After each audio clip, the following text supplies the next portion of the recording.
I actually thought he was fighting the big Charlo. I didn't think he was gonna fight little Charlo, but that's that's a good fight. Um, I still can't even picture, even though they like signed for it and everything. I still can't even picture the fight. So like, I don't know. You might have to come back to me on that one. How big of a leap is that? I mean, we're talking about going from 54 to 68 to Yeah. fight arguably the best guy in the weight class.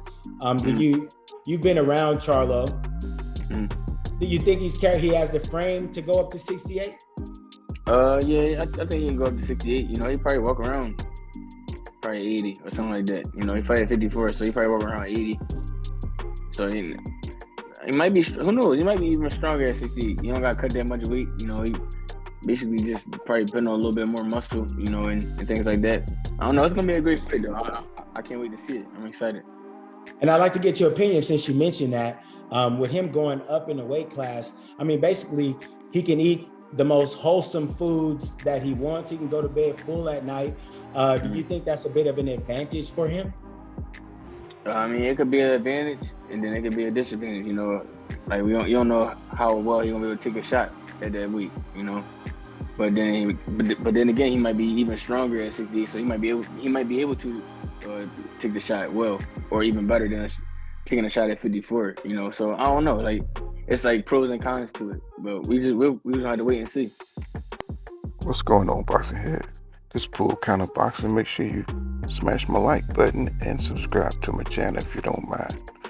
But that was Jaron Ennis, and he was giving his insight, his take on Jermell Charlo moving up to fight Canelo Alvarez at 168.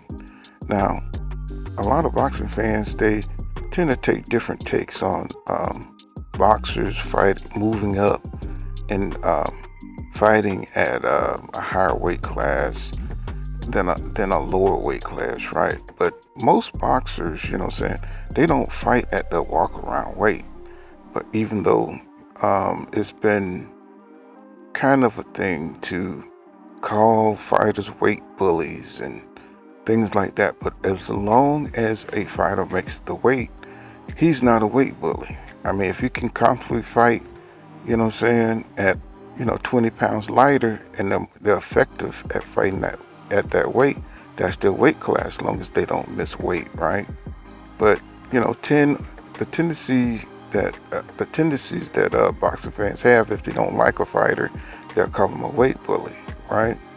So Jermell, he's the Jermell or the Charlo brothers. They've always been big boys, they're standing at 6 foot tall, and what I'm saying, so they cut down to 154 um, once upon a time for Jamal, but Jermell stayed at 154, right? But he effectively makes the weight and fight at that weight, even to become undisputed champion at 154.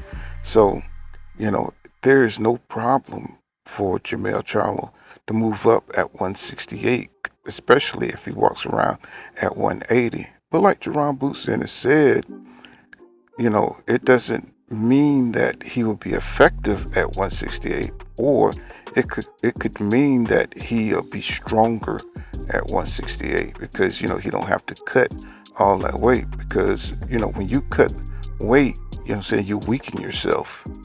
And you know but he's used to punches at 154. We got to see how Jermell takes those punches at 168. But it all depends on preparation, and it all depends on what kind of sparring partners he have in the gym to prepare for Canelo Alvarez, who is a big puncher, but he don't have one punch knockout power per se. I'm saying, at the 168 division.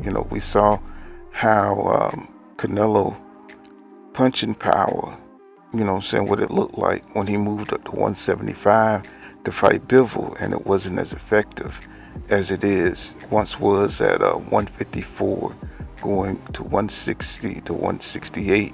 I'm saying, we don't see him dropping guys, so I think it's a little bit over exaggerated Canelo Alvarez punching power. He didn't knock out Triple G, when they fought at 160, right? So why would he be so devastating at 168, even though Canelo is a pretty strong guy?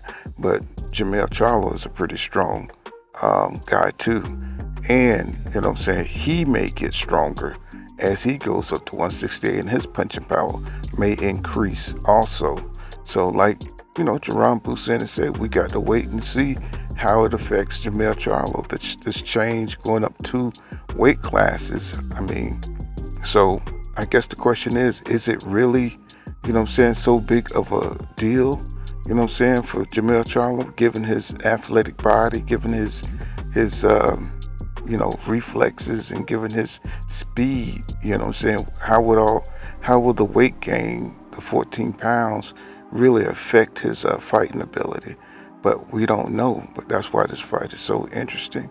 And we know what Canelo Alvarez brings to the table. You know, will he be in his best form? Looking, you know, at his last fight with John Ryder, looked like his, you know, he didn't look like the old Canelo with the fast hands and explosiveness. But something tells me that Canelo will be at his best, and Jermell will be at his best, and that's going to be something to look at. But that's all I got. This has been Pool Counter Boxing. Make sure you smash that like button and hit that super thanks button for your boy. It supports the channel. I appreciate it. See you guys in the next one. Peace out.